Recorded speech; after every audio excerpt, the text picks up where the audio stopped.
Welcome to episode 9, Chronicles of UK Salafism, an Insider Perspective. This particular episode shall focus on the year 1998 and what transpired throughout. And recapping on the previous episode, I referred to my return from Jeddah to the UK in order to deal with the flailing purchase and negotiation for Brixton Mosque. After receiving demands from the community, from the sponsors who provided the funds to purchase the mosque and adjoining land, as well as the local council's property agents, Nelson Bakewell, I felt compelled to return to reinstitute the purchase of the premises. At the same time, I was given the opportunity to start my own business, and I therefore opted for a not for profit organization that dealt with Islamic information and associated services. I started a company called Al Ansar Limited, and that was registered in England and Wales at Companies House, registration number 3503436. I still have the plaque that was affixed on the outside of the building that we purchased in Cold Harbour Lane, a converted bank. Um, and upon modifying or renovating, should I say, the premises, I then recruited a part-time social worker, part-time financial advisor, an admin coordinator who was full-time, and Abdurrahim Green to work alongside me as an outreach coordinator and teacher. The work between Abdurrahim and myself intensified via the number of lectures and workshops we delivered around the UK and sometimes abroad. And we also had schools and colleges visit us at our premises for workshops and the exhibitions that were on display. Alongside these activities, we also took the exhibitions to universities around the UK during their Islamic Awareness Weeks. I think it's appropriate to go through the lectures that I delivered throughout 1998 in an attempt to convey a theme or the environment within which I was delivering these lectures. I will quickly summarize the number of lectures that Abdurrahim Green gave as well after I finished focusing on some particular lectures and sermons that I delivered.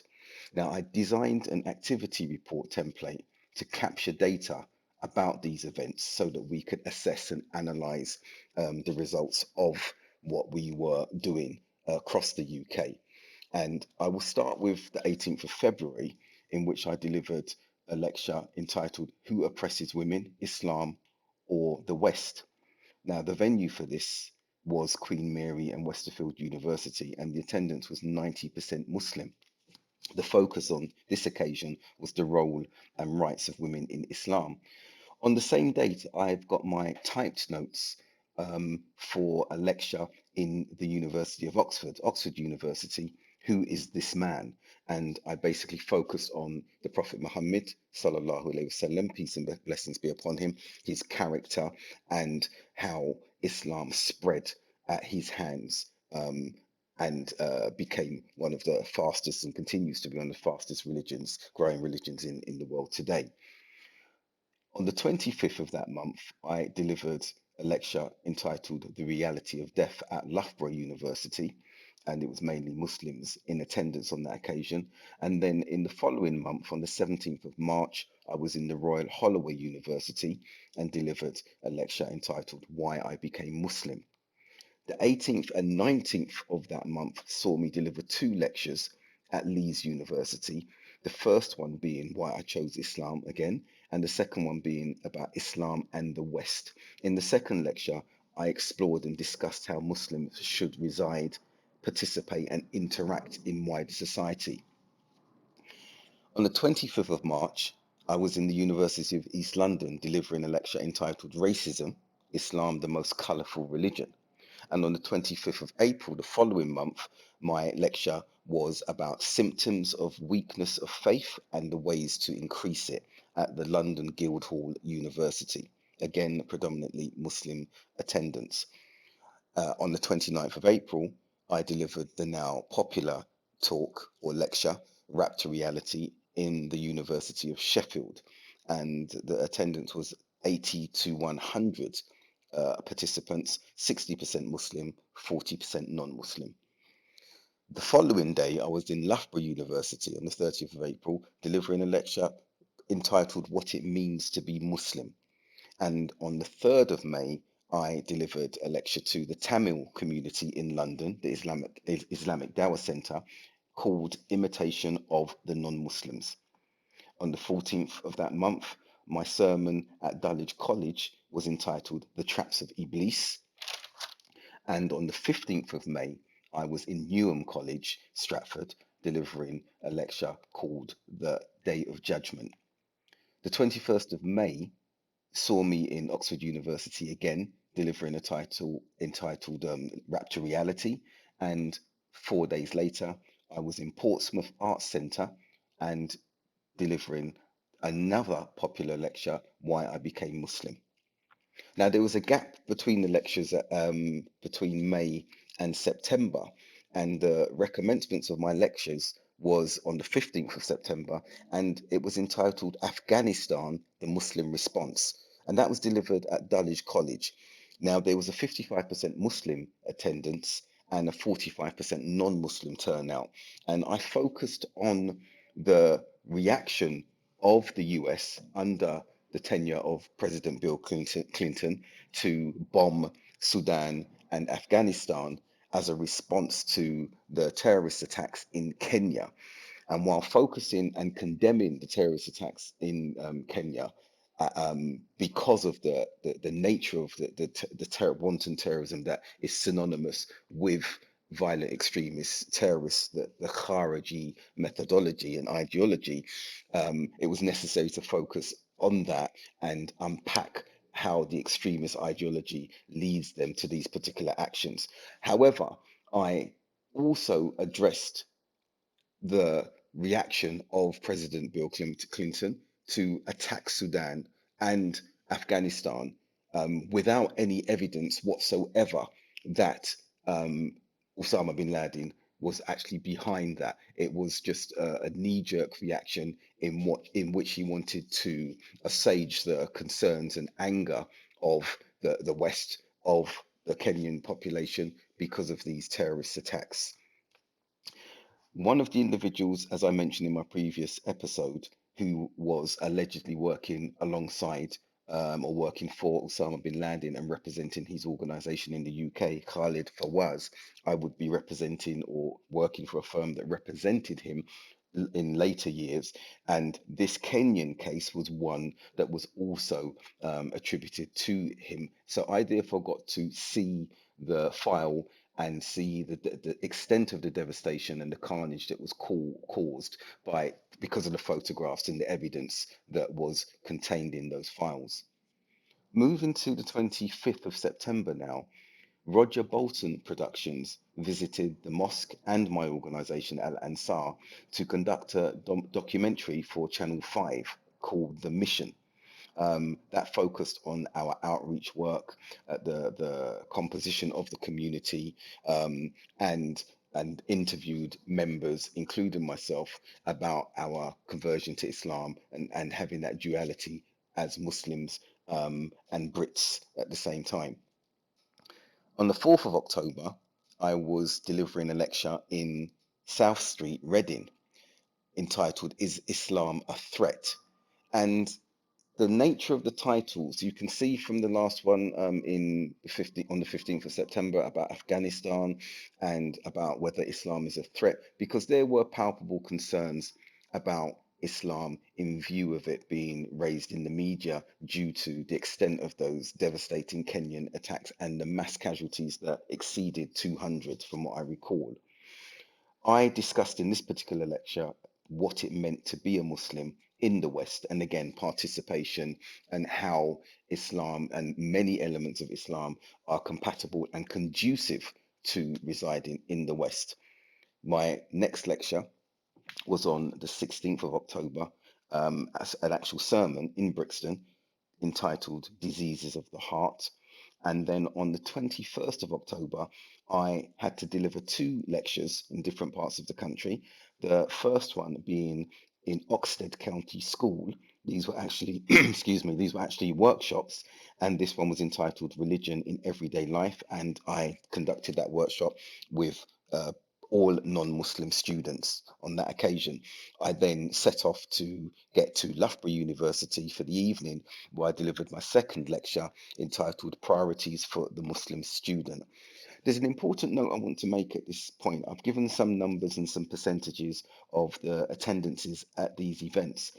But one thing that we were very focused upon as we grew as Muslims and were proselytizing, giving the Dawa, the second stage, youthful foundation stage that I've mentioned from my PhD, I was very much within that particular catchment. But we were only concerned about delivering the message. We were not concerned about the numbers. Unlike today, where social media is very important and it's one of the main avenues that individuals are proselytizing and giving dawah, basically, and looking at the number of followers, the number of likes is what has become of tantamount important to many individuals. We would give our message and travel across the country, even if it was only a handful of individuals attending. And I recall in a particular year, I cannot recall which year it was, that I had to travel up to Middlesbrough on an occasion, and only one person had attended, I think because of poor advertising or marketing. And when we arrived, the host said, we can go. It was at Middlesbrough College or Middlesbrough University. And I said, no, if this one individual had attended, he sat in front of me and I delivered the lecture. Now, this is not a means of self-praise or blowing our trumpet, but I want to refer to the generation of individuals that I was working amongst who were so focused on conveying the message, even if one person turned up, because we were aware of that narration regarding the prophets that would come on the day of judgment, and some will have a multitude of followers, and some will have one, and some will have none. The issue was delivering the message as had been instructed in the Quran.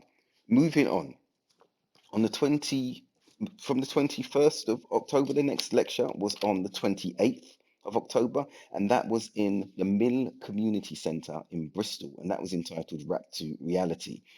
On that occasion, I see that Awais at Tawil was the host and arranger of that particular lecture. Uh, Unfortunately, Awais is now part of the Salafi Publications cult and is continuing his studies in Medina as of 2019. The next lecture was the following day, the 30th of October, and it was a sermon again on innovation and its evils in Brixton Mosque. And then on the 6th of November, a lecture was delivered in the University of East London on Tawheed, monotheism, followed by, on the 17th of November, a lecture at Newham College in Stratford, once again, entitled The Quran and Its Miracles. Skipping back one, I see I have a date here, the 13th of November, and I delivered a lecture entitled Educating Our Children, and that was at An-Noor Islamic School. Moving again forward to the 20th of November, I was once again at Dulwich College delivering a sermon entitled the same as what I'd done on the 30th of October at Brixton Mosque, entitled Innovation and Its Evils. The 25th of November saw me visit Leeds University, and I delivered the lecture entitled Muslim by Name, Naughty by Nature to a crowd of 300 to 350 non-Muslims on this occasion. And I have my notes here from my report data that two young men approached me after this lecture and took their Shahada, converted to Islam. I got my notes concluding that they were then introduced to Muslims in the community who were aware of them and would assist them with their new faith and any rudimentary requirements that they had. On the 26th of November, I was in De Montfort University, Leicester, delivering a lecture, To Be or Not to Be a Muslim, and that was predominantly Muslim attendees. And then on the 11th of December, I was in St. Bartholomew's Hospital, St. Bart's, delivering the sermon entitled Diseases of the Heart. The 16th of December saw me deliver a lecture on Ramadan, the month of blessings, in UCL University. And my final lecture for that year was a return to Brixton Mosque and the sermon entitled Christmas or Mass Disbelief. Uh, yes, moving on to Abdul Rahim's lectures now. He delivered a total of 27 lectures compared to my, I believe, 31 that particular year. And I will just focus on the numbers that he was gathering due to the popularity of his lectures when he visited Ottawa, Canada on the 23rd of November of that year. On that day, he delivered 6 lectures. And in the first venue, he had 60 attendees. When he attended Waterloo University, 110 attendees were present. The University of Ottawa saw 150 attendees. And then one venue, which I don't have the specific details of except for attendees, was 700 attendees. The final 2 venues were 150 and 301 respectively. So this shows the ramping up and the intensification of the proselytization, the Dawa, if you like, that was being given under the auspices of the organization that I had established. And for us, this was successful. The topics that we were discussing were about engagement, participation, contextualization of the religion, and we were successful in this endeavor. And overall, this was reflective of the dawah that was being given by Salafis, by Salafists, which did not have anything to do with espousing non-violent extremism or violent extremism. When you look at the parallels of what was taking place with the violent extremists, you'll see, as I mentioned in the previous episodes, they were galvanized by Osama bin Laden's initial declaration of war against America. And as we will see shortly, there was a second instance in which they were further galvanized. But I will continue with some significant events locally, one of which was my completion of my thesis, my dissertation for my Masters of Business Administration in Education at the University of South Bank, and I submitted that mid-year. And the title of that Masters was the significance of state funding for Muslim education in Britain. Towards the end of that year, early 1999, I'm pleased to say that I received my certificate confirming that I had successfully passed my MBA in education.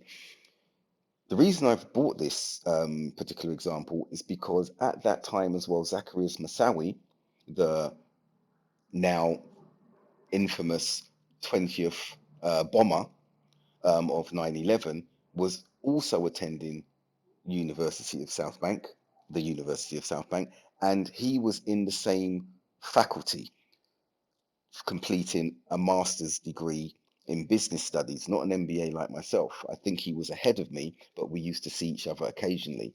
And towards the end of my course, I remember him meeting me outside as we were leaving university in the evening and requesting my assistance in writing up his thesis, his dissertation, and proofreading it.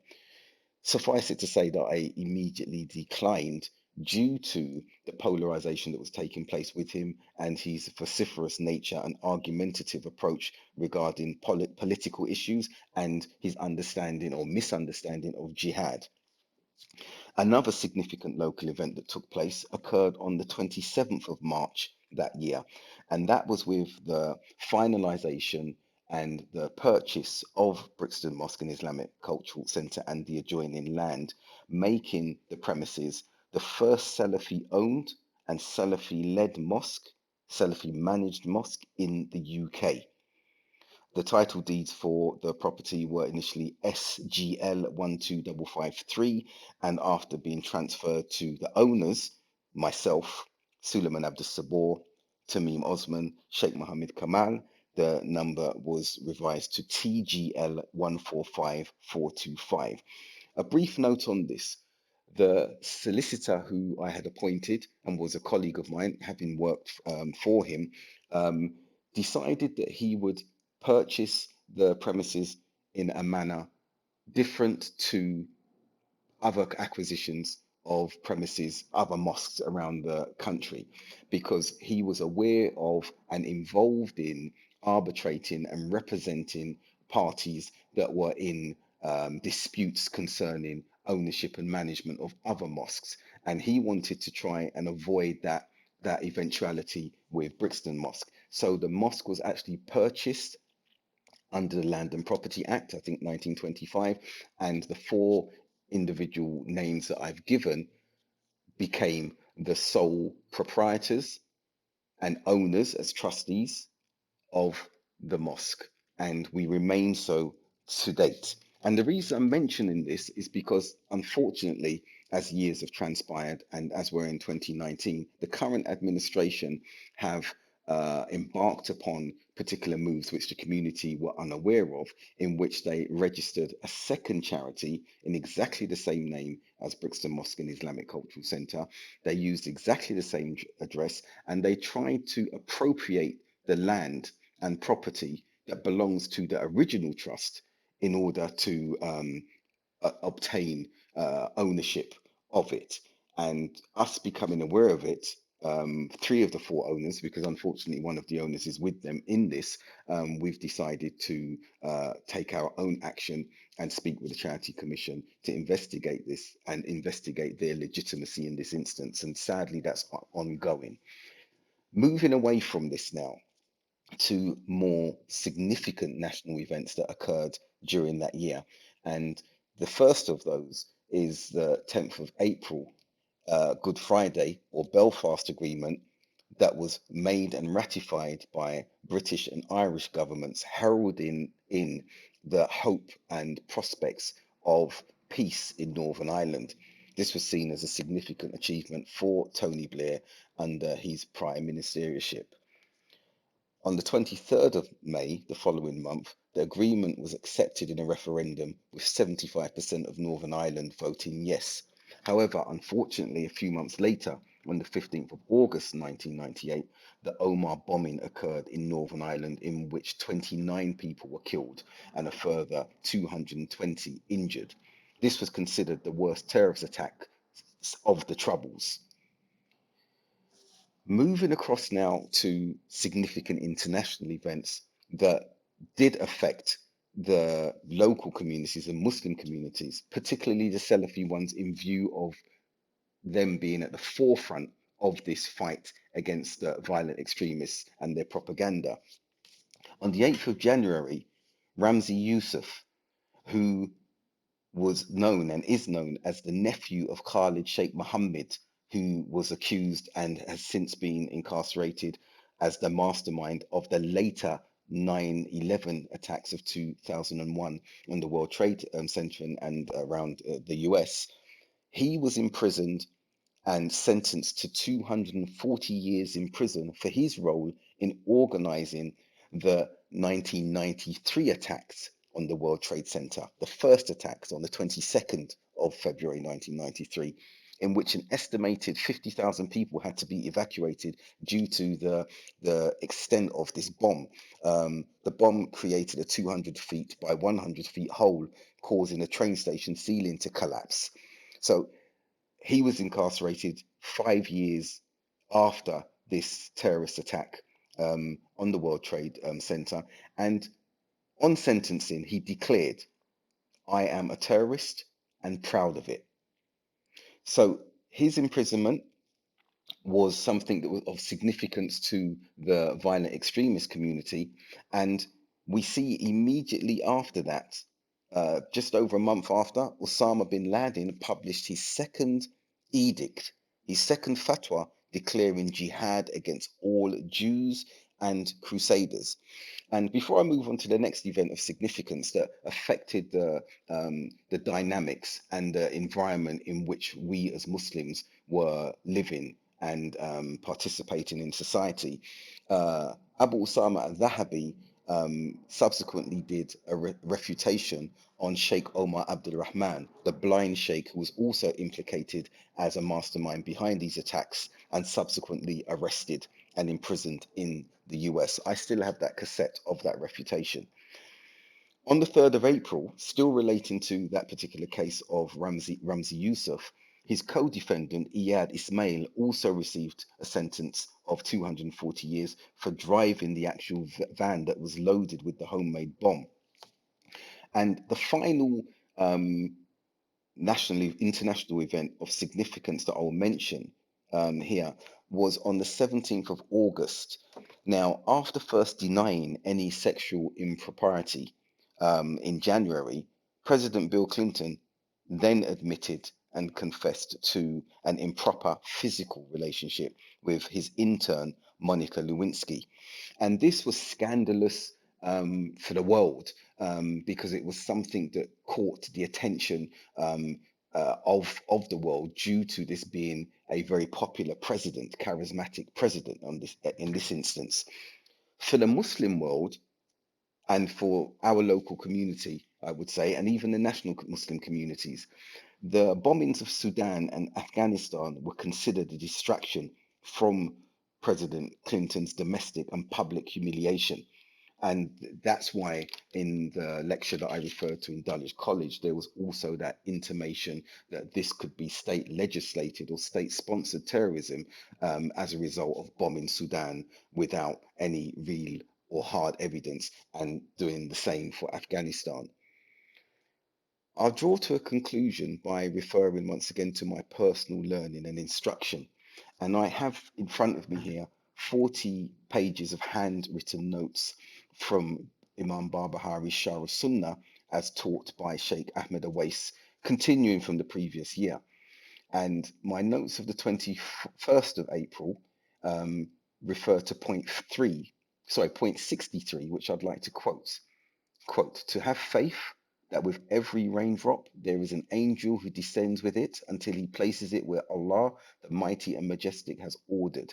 So we were taught around this particular point. Some may feel, maybe non-Muslims or those who are not conversant with the books of Sunnah that that we focus on. Why is this a necessary uh, verse or quote to refer to?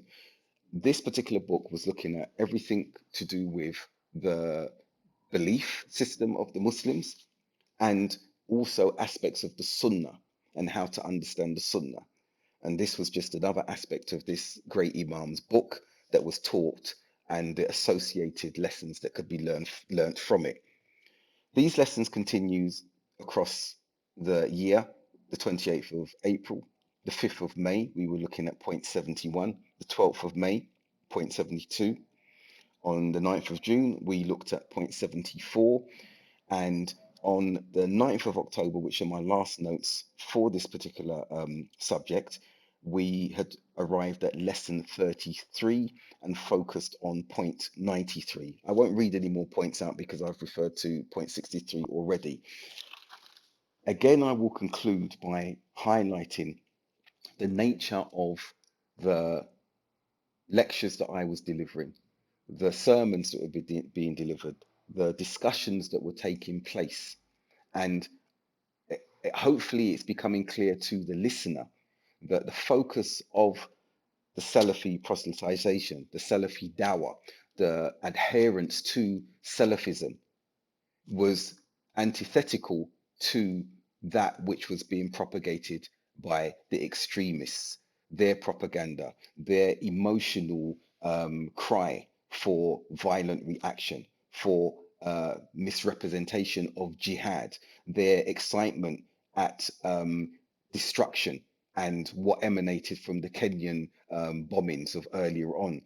This continues to be the focus of the extremists, and the misrepresentation of tenets of Islam continues to be something that started with the Khawarij centuries ago, which our Prophet had warned the Muslim world about, and which continues today. So the distinction needs to be made very, very clearly. And I believe that the teachings that we were receiving and that we were imparting are indicative of that difference between the correct Islam and the incorrect understanding of Islam.